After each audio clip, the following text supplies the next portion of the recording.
final problem. It is with a heavy heart that I take up my pen to write these the last words in which I shall ever record the singular gifts by which my friend Mr. Sherlock Holmes was distinguished.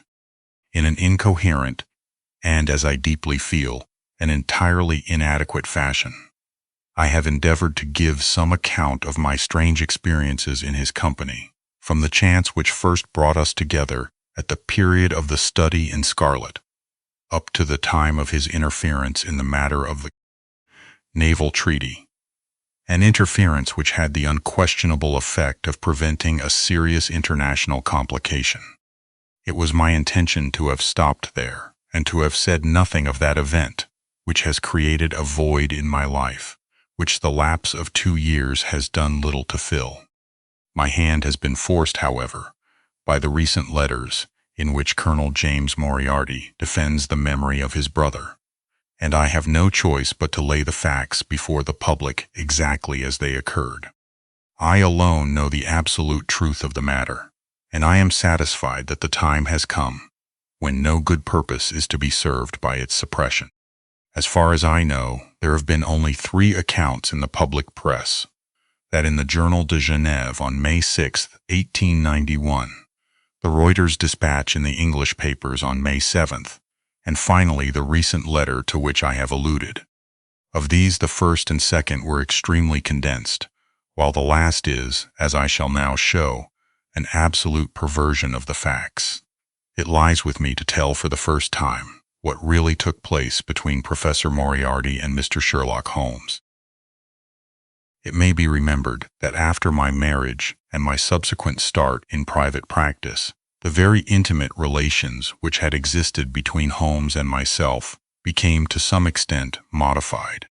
He still came to me from time to time when he desired a companion in his investigation, but these occasions grew more and more seldom, until I find that in the year 1890 there were only 3 cases of which I retain any record. During the winter of that year and the early spring of 1891, I saw in the papers that he had been engaged by the French government upon a matter of supreme importance, and I received 2 notes from Holmes, dated from Narbonne and from Nimes, from which I gathered that his stay in France was likely to be a long one.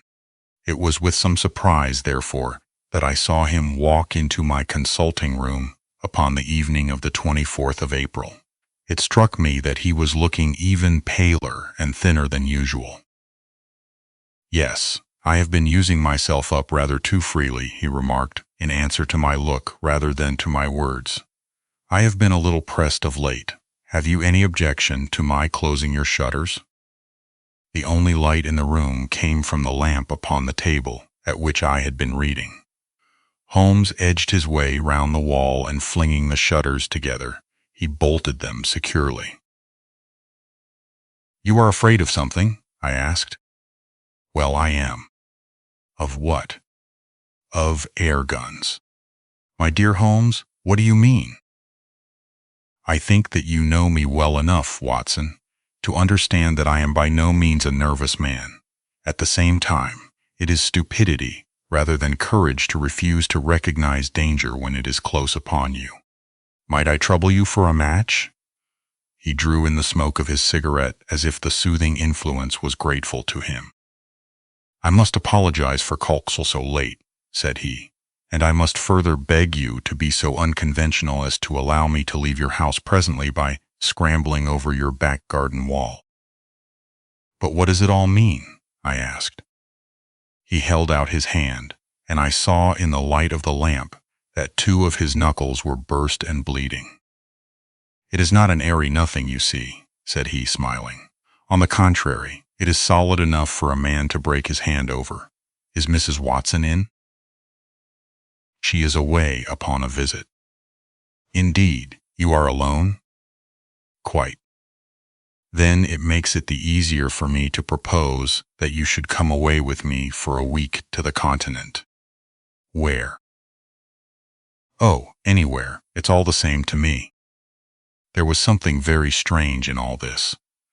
It was not Holmes's nature to take an aimless holiday, and something about his pale, worn face told me that his nerves were at their highest tension.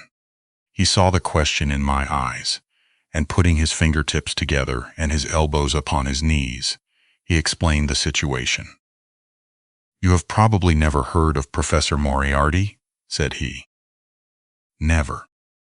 "Aye, there's the genius and the wonder of the thing," he cried. "The man pervades London, and no one has heard of him. That's what puts him on a pinnacle in the records of crime. I tell you, Watson, in all seriousness, that if I could beat that man, if I could free society of him, I should feel that my own career had reached its summit, and I should be prepared to turn to some more placid line in life. Between ourselves, the recent cases in which I have been of assistance to the royal family of Scandinavia and to the French Republic have left me in such a position that I could continue to live in the quiet fashion which is most congenial to me, and to concentrate my attention upon my chemical researches. But I could not rest, Watson. I could not sit quiet in my chair if I thought that such a man as Professor Moriarty were walking the streets of London unchallenged." "What has he done, then?" "His career has been an extraordinary one. He is a man of good birth and excellent education, endowed by nature with a phenomenal mathematical faculty. At the age of 21, he wrote a treatise upon the binomial theorem, which has had a European vogue. On the strength of it, he won the mathematical chair at one of our smaller universities, and had, to all appearances, a most brilliant career before him. But the man had hereditary tendencies of the most diabolical kind. A criminal strain ran in his blood, which, instead of being modified, was increased and rendered infinitely more dangerous by his extraordinary mental powers. Dark rumors gathered round him in the university town, and eventually he was compelled to resign his chair and to come down to London, where he set up as an army coach. So much is known to the world, but what I am telling you now is what I have myself discovered. As you are aware, Watson, there is no one who knows the higher criminal world of London so well as I do.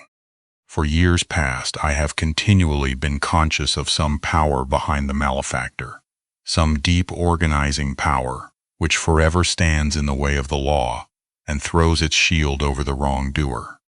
Again and again, in cases of the most varying sorts, forgery cases, robberies, murders, I have felt the presence of this force, and I have deduced its action in many of those undiscovered crimes in which I have not been personally consulted. For years I have endeavored to break through the veil which shrouded it, and at last the time came when I seized my thread and followed it, until it led me, after 1,000 cunning windings, to ex-Professor Moriarty of mathematical celebrity. He is the Napoleon of crime, Watson. He is the organizer of half that is evil and of nearly all that is undetected in this great city. He is a genius, a philosopher, an abstract thinker. He has a brain of the first order. He sits motionless like a spider in the center of its web. But that web has 1,000 radiations, and he knows well every quiver of each of them. He does little himself. He only plans. But his agents are numerous and splendidly organized. Is there a crime to be done? A paper to be abstracted, we will say. A house to be rifled. A man to be removed. The word is passed to the professor. The matter is organized and carried out. The agent may be caught. In that case, money is found for his bail or his defense. But the central power which uses the agent is never caught, never so much as suspected. This was the organization which I deduced, Watson, and which I devoted my whole energy to exposing and breaking up. But the professor was fenced round with safeguards so cunningly devised that, do what I would, it seemed impossible to get evidence which would convict in a court of law. You know my powers, my dear Watson, and yet at the end of 3 months I was forced to confess that I had at last met an antagonist who was my intellectual equal. My horror at his crimes was lost in my admiration at his skill. But at last he made a trip, only a little trip, but it was more than he could afford when I was so close upon him. I had my chance, and starting from that point, I have woven my net round him until now it is all ready to close. In 3 days, that is to say on Monday next, matters will be ripe, and the professor, with all the principal members of his gang, will be in the hands of the police. Then will come the greatest criminal trial of the century, the clearing up of over 40 mysteries, and the rope for all of them. But if we move at all prematurely, you understand, they may slip out of our hands even at the last moment. Now, if I could have done this without the knowledge of Professor Moriarty, all would have been well. But he was too wily for that. He saw every step which I took to draw my toils round him. Again and again he strove to break away, but I as often headed him off. I tell you, my friend, that if a detailed account of that silent contest could be written, it would take its place as the most brilliant bit of thrust and parry work in the history of detection. Never have I risen to such a height, and never have I been so hard pressed by an opponent. He cut deep, and yet I just undercut him. This morning the last steps were taken, and 3 days only were wanted to complete the business. I was sitting in my room thinking the matter over, when the door opened, and Professor Moriarty stood before me. My nerves are fairly proof, Watson, but I must confess to a start when I saw the very man who had been so much in my thoughts standing there on my threshold. His appearance was quite familiar to me. He is extremely tall and thin. His forehead domes out in a white curve, and his 2 eyes are deeply sunken in his head. He is clean-shaven, pale and ascetic-looking, retaining something of the professor in his features. His shoulders are rounded from much study, and his face protrudes forward, and is forever slowly oscillating from side to side in a curiously reptilian fashion. He peered at me with great curiosity in his puckered eyes. "You have less frontal development than I should have expected," said he at last. "It is a dangerous habit to finger loaded firearms in the pocket of one's dressing gown." The fact is that upon his entrance I had instantly recognized the extreme personal danger in which I lay. The only conceivable escape for him lay in silencing my tongue. In an instant I had slipped the revolver from the drawer into my pocket, and was covering him through the cloth. At his remark I drew the weapon out and laid it cocked upon the table. He still smiled and blinked, but there was something about his eyes which made me feel very glad that I had it there. "You evidently don't know me," said he. "On the contrary," I answered, "I think it is fairly evident that I do. Pray take a chair. I can spare you 5 minutes if you have anything to say." "All that I have to say has already crossed your mind," said he. "Then possibly my answer has crossed yours," I replied. "You stand fast?" "Absolutely." He clapped his hand into his pocket, and I raised the pistol from the table. But he merely drew out a memorandum book in which he had scribbled some dates. "You crossed my path on the 4th of January, said he. "On the 23rd you incommoded me. By the middle of February I was seriously inconvenienced by you. At the end of March I was absolutely hampered in my plans. And now, at the close of April, I find myself placed in such a position, through your continual persecution, that I am in positive danger of losing my liberty. The situation is becoming an impossible one." "Have you any suggestion to make?" I asked. "You must drop it, Mr. Holmes," said he, swaying his face about. "You really must, you know." "After Monday," said I. "Tut, tut," said he. "I am quite sure that a man of your intelligence will see that there can be but one outcome to this affair. It is necessary that you should withdraw. You have worked things in such a fashion that we have only one resource left. It has been an intellectual treat to me to see the way in which you have grappled with this affair, and I say unaffectedly that it would be a grief to me to be forced to take any extreme measure.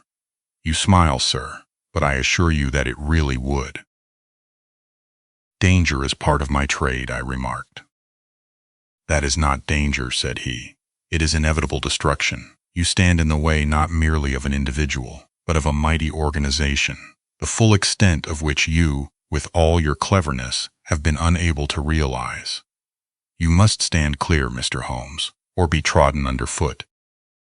"I am afraid," said I, rising, "that in the pleasure of this conversation I am neglecting business of importance which awaits me elsewhere." He rose also and looked at me in silence, shaking his head sadly. "Well, well," said he at last, "it seems a pity, but I have done what I could. I know every move of your game. You can do nothing before Monday.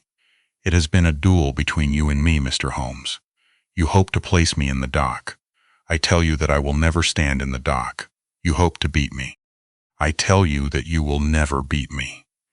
If you are clever enough to bring destruction upon me, rest assured that I shall do as much to you." "You have paid me several compliments, Mr. Moriarty," said I. "Let me pay you one in return when I say that if I were assured of the former eventuality I would, in the interests of the public, cheerfully accept the latter." "I can promise you the one but not the other," he snarled, and so turned his rounded back upon me and went peering and blinking out of the room. That was my singular interview with Professor Moriarty. I confess that it left an unpleasant effect upon my mind. His soft, precise fashion of speech leaves a conviction of sincerity which a mere bully could not produce. Of course you will say, why not take police precautions against him? The reason is that I am well convinced that it is from his agents the blow will fall. I have the best proofs that it would be so. You have already been assaulted? My dear Watson, Professor Moriarty is not a man who lets the grass grow under his feet. I went out about midday to transact some business in Oxford Street.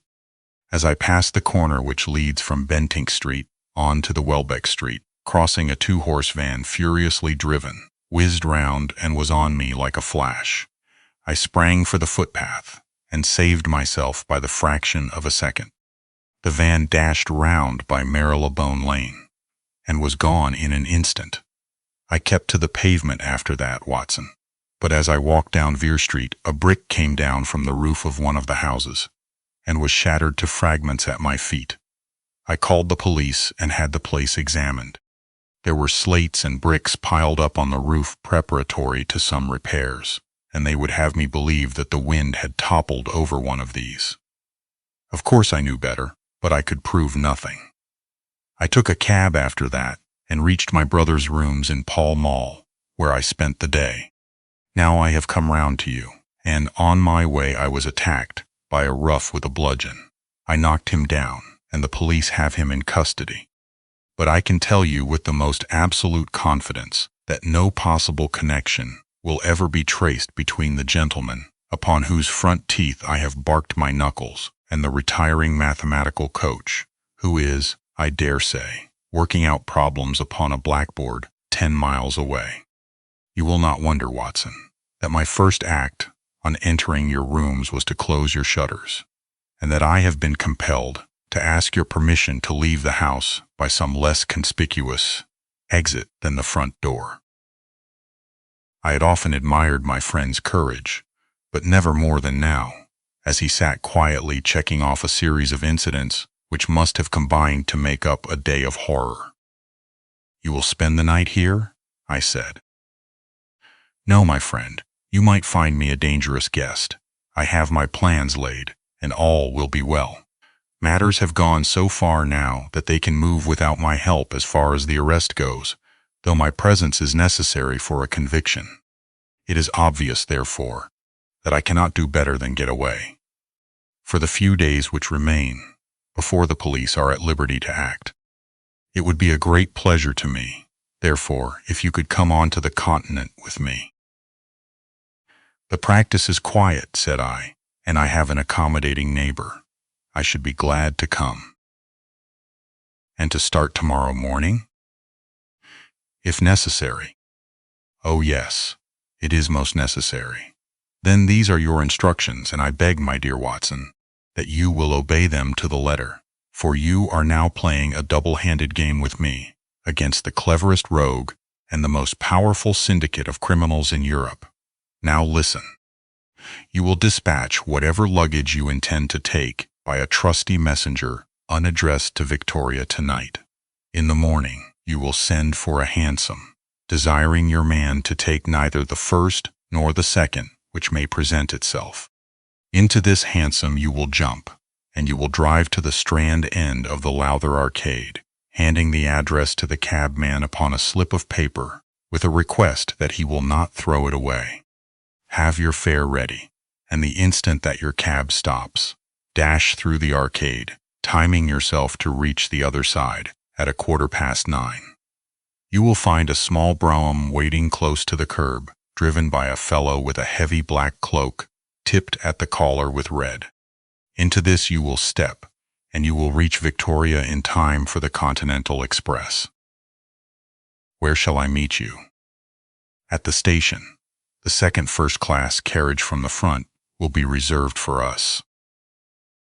The carriage is our rendezvous, then? Yes. It was in vain that I asked Holmes to remain for the evening. It was evident to me that he thought he might bring trouble to the roof he was under, and that was the motive which impelled him to go. With a few hurried words as to our plans for the morrow, he rose and came out with me into the garden, clambering over the wall which leads into Mortimer Street, and immediately whistling for a hansom, in which I heard him drive away. In the morning I obeyed Holmes's injunctions to the letter. A hansom was procured with such precaution as would prevent its being one which was placed ready for us, and I drove immediately after breakfast to the Lowther Arcade, through which I hurried at the top of my speed. A brougham was waiting with a very massive driver wrapped in a dark cloak, who, the instant that I had stepped in, whipped up the horse and rattled off to Victoria Station. On my alighting there, he turned the carriage and dashed away again, without so much as a look in my direction. So far all had gone admirably.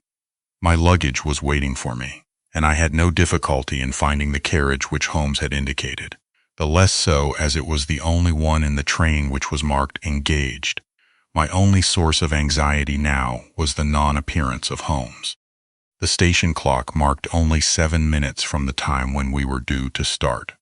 In vain, I searched among the groups of travelers and leave-takers for the lithe figure of my friend. There was no sign of him. I spent a few minutes in assisting a venerable Italian priest, who was endeavoring to make a porter understand, in his broken English, that his luggage was to be booked through to Paris. Then, having taken another look round, I returned to my carriage, where I found that the porter, in spite of the ticket, had given me my decrepit Italian friend as a traveling companion. It was useless for me to explain to him that his presence was an intrusion, for my Italian was even more limited than his English, so I shrugged my shoulders resignedly and continued to look out anxiously for my friend. A chill of fear had come over me, as I thought that his absence might mean that some blow had fallen during the night. Already the doors had all been shut and the whistle blown, when— "My dear Watson," said a voice, "you have not even condescended to say good morning." I turned in uncontrollable astonishment.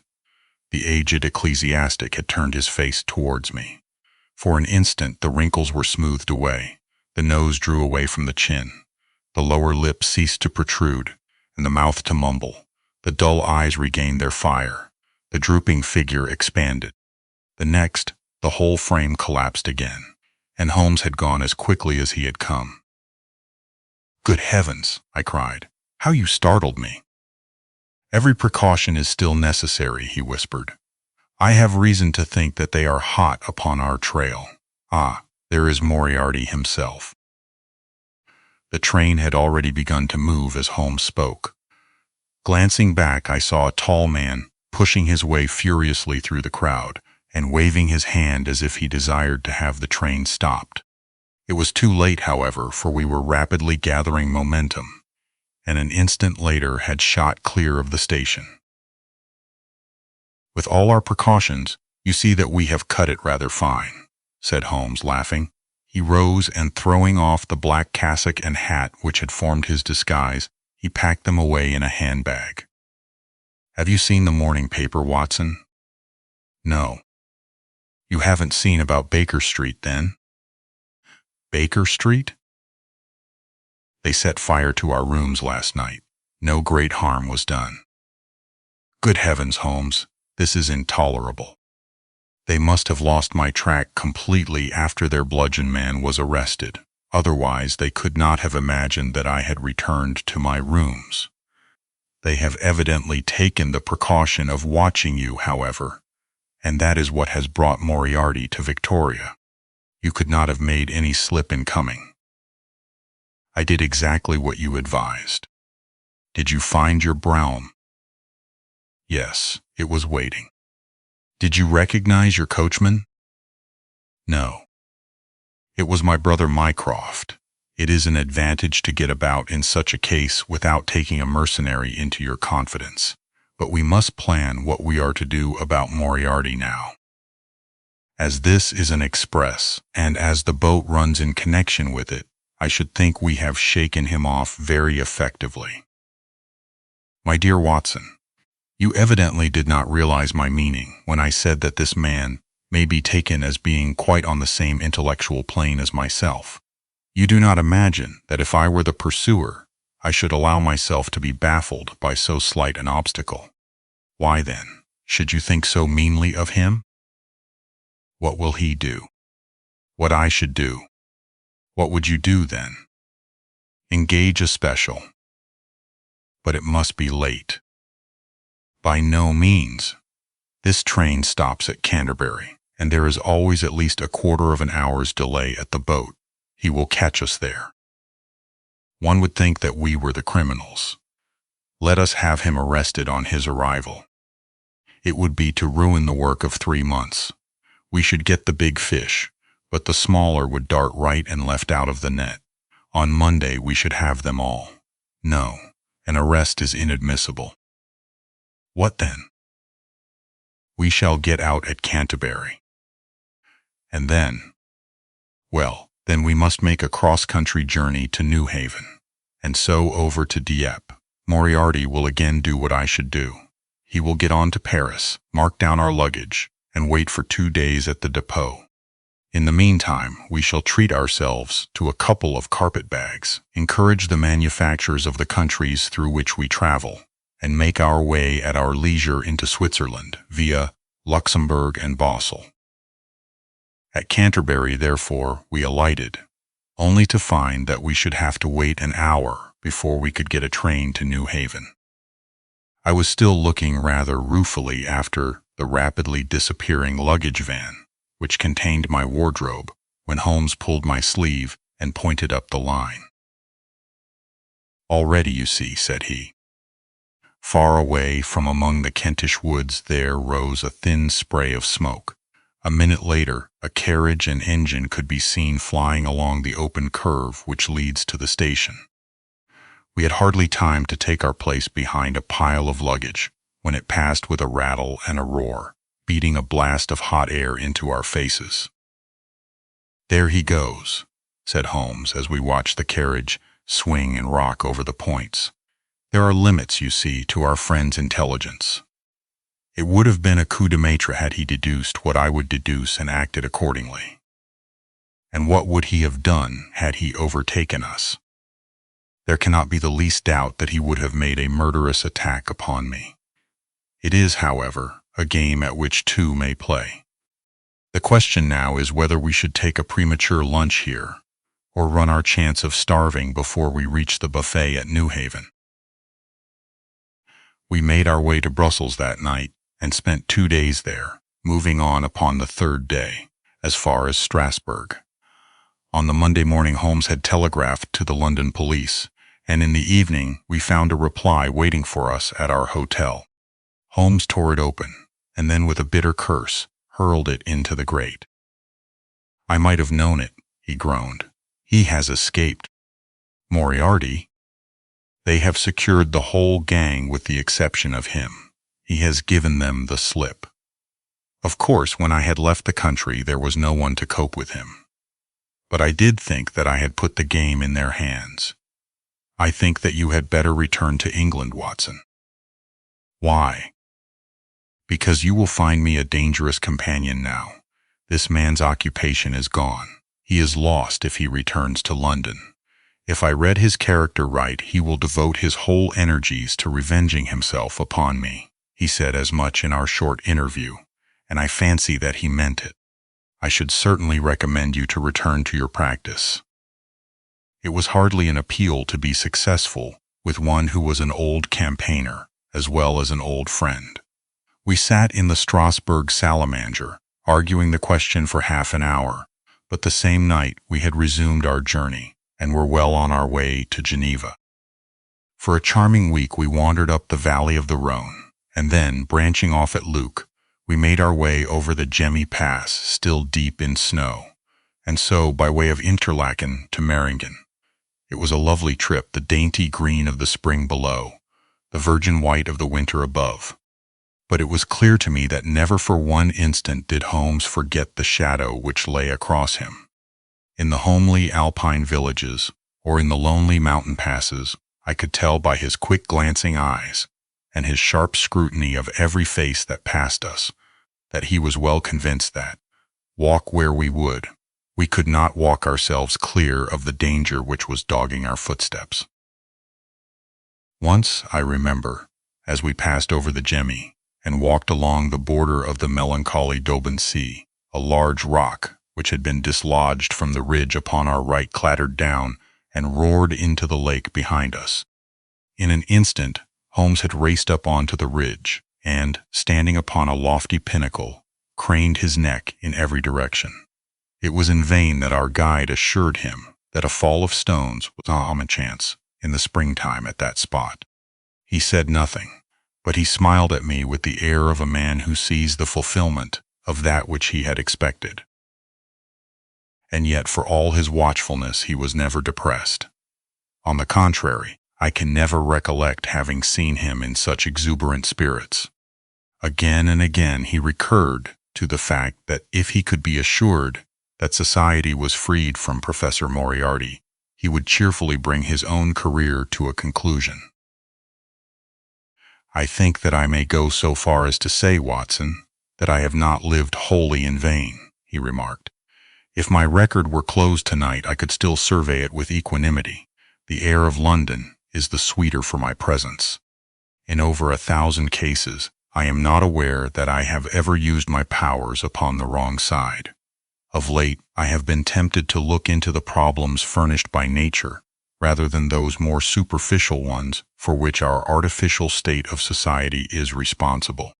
Your memoirs will draw to an end, Watson, upon the day that I crown my career by the capture or extinction of the most dangerous and capable criminal in Europe.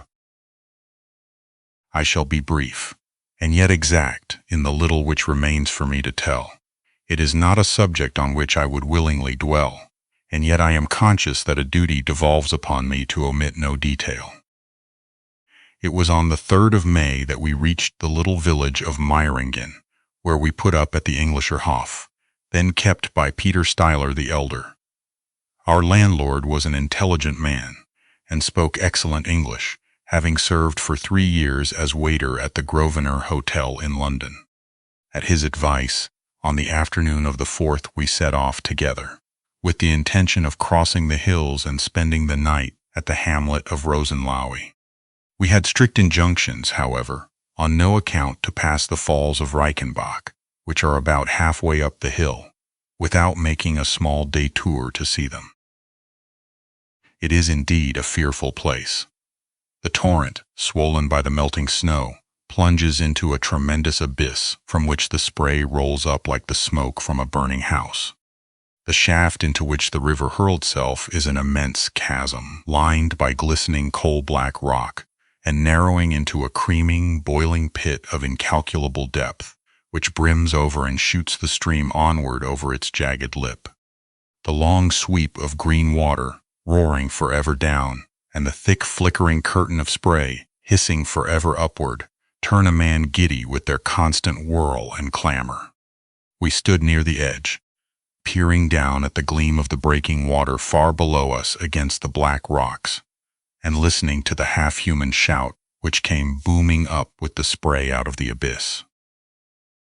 The path has been cut halfway round the fall to afford a complete view, but it ends abruptly, and the traveler has to return as he came. We had turned to do so when we saw a Swiss lad come running along it with a letter in his hand. It bore the mark of the hotel which we had just left, and was addressed to me by the landlord. It appeared that within a very few minutes of our leaving, an English lady had arrived who was in the last stage of consumption.